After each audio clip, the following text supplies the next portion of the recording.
And of course, live performances have also been, considered as a cornerstone of live music income. Concert, gigs, tours provide an opportunity not only to connect with your audience, but also to earn a steady stream of income whilst you perform.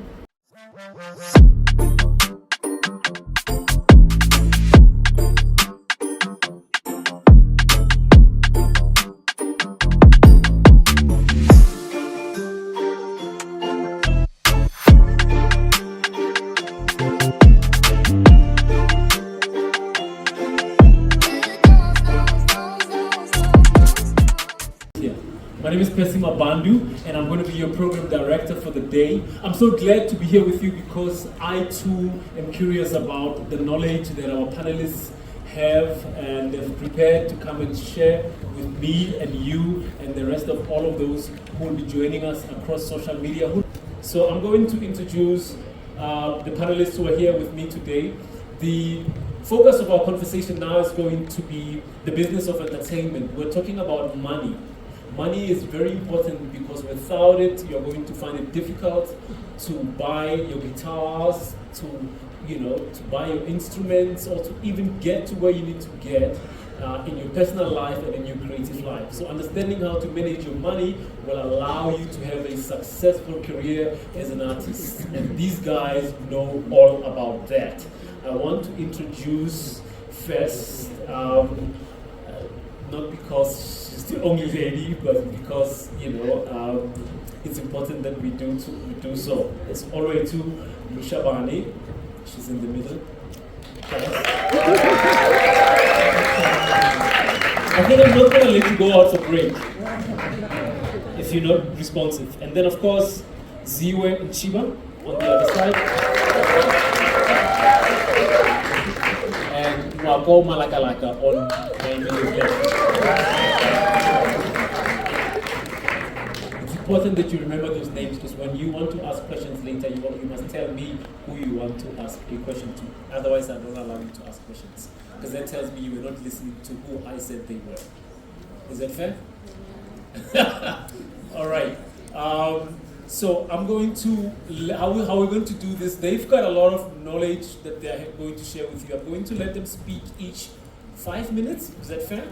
To tell you all sorts of goodies, and then afterwards, I'm going to ask you guys to ask them very tough questions, very important questions. All those things you've been wondering about and wanting to know and learn about, you can ask them, all right? So get your pens ready and write those questions as you're listening. Is that fair? Great. Ngwako, do you want to take it? Yes. Am I audible? Can you hear me? Yes. Thank you. Thank you. Of course, thank you for the introduction. My name is Ngwako Malakalaka. I'm a broadcaster. And I'm also in the business of festivals. So whenever there's a festival, chances you'll find me.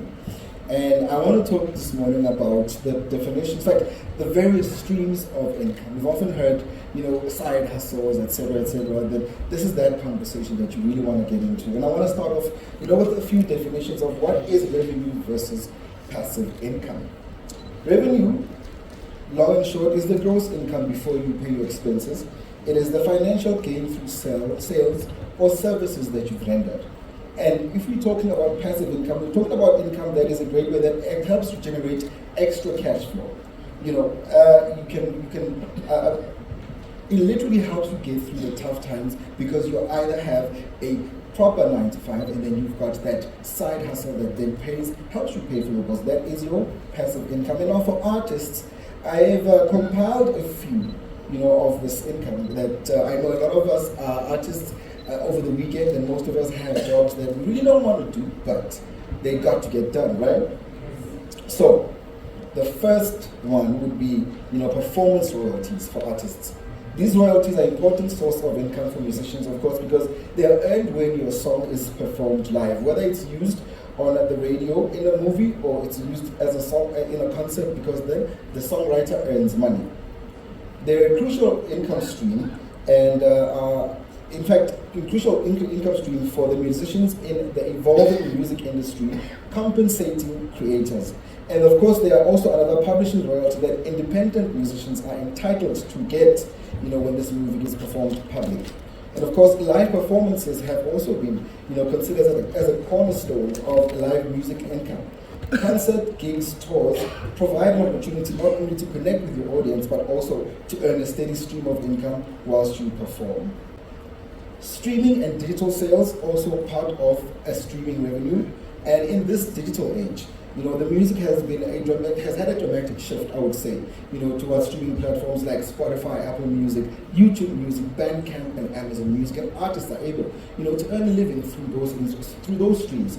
That is also part of your income stream, or a various stream of incomes. I also want to talk to merchandise. Those are sales like T-shirts, those are lanyards you sell, posters, vinyls, records. Of course, limited editions to your kind of material boost your income. Whilst connecting you once again with your audience and your fan base to a level where they have something personal that you have signed, something personal that used to belong to you. That is also merchandise sales. And of course, streaming and digital sales again, that's your Apple, Bandcamp, and Amazon. And of course, the other one that I want to get into, because you can imagine I'm speaking very quickly. I would otherwise have a long conversation about this, but teaching and workshops. It's important as a musician, to be able to teach what you've learned.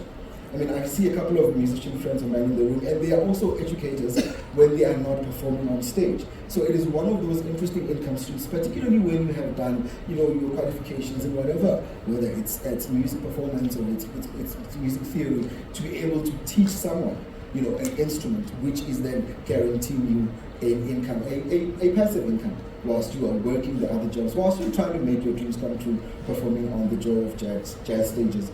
Now, royalty-free music is also a category for which the user pays, one-time licensing fee.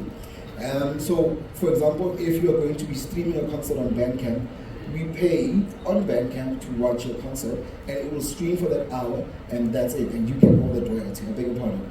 So that's what it means, royalty-free music. And of course, the crowdfunding and patronage is also one of the various streams of income, like Patreon or Kickstarter, who have revolutionized, the way musicians interact with their fans and generate that income. These platforms allow friends to support artists directly by pledging recurring contributions.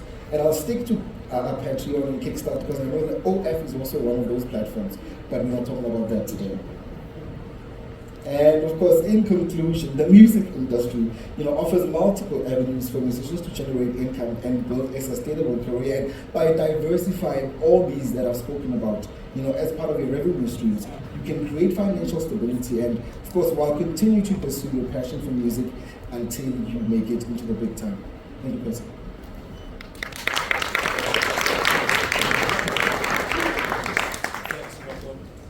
As you heard, there's multiple other ways in which you can get the income in, except your performance itself, the tickets at the door, and sales. So please make notes and prepare those questions for Ngwako when we do ask questions. Yeah?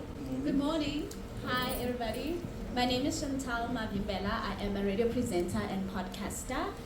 I'm going to pose my question to you, Mr. Ngwako, since you are in the broadcasting industry.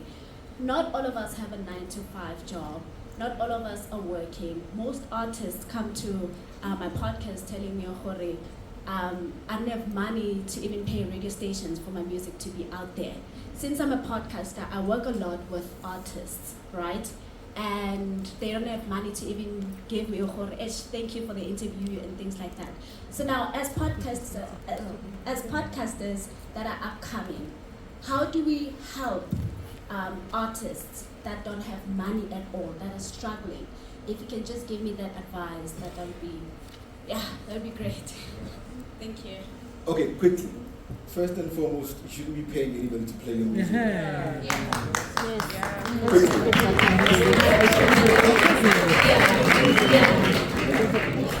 Because it's called Biola in this industry. This is one of the reasons why this industry is so, what we call, gate kept. Because if you don't show up with the brown envelope, they call it African arthritis. If you don't show up having African arthritis, then you're unable to then progress as a musician, etc., etc. So one thing, and I think this is the one lesson I learned last week from Mom Abigail Kubeka when I was in her, in her presence. She said, as a broadcaster, don't look down on anybody. Whether it's a song that you like or not, if you've got the platform, use it for its intended use. Thank you. I think that's the long and short of it.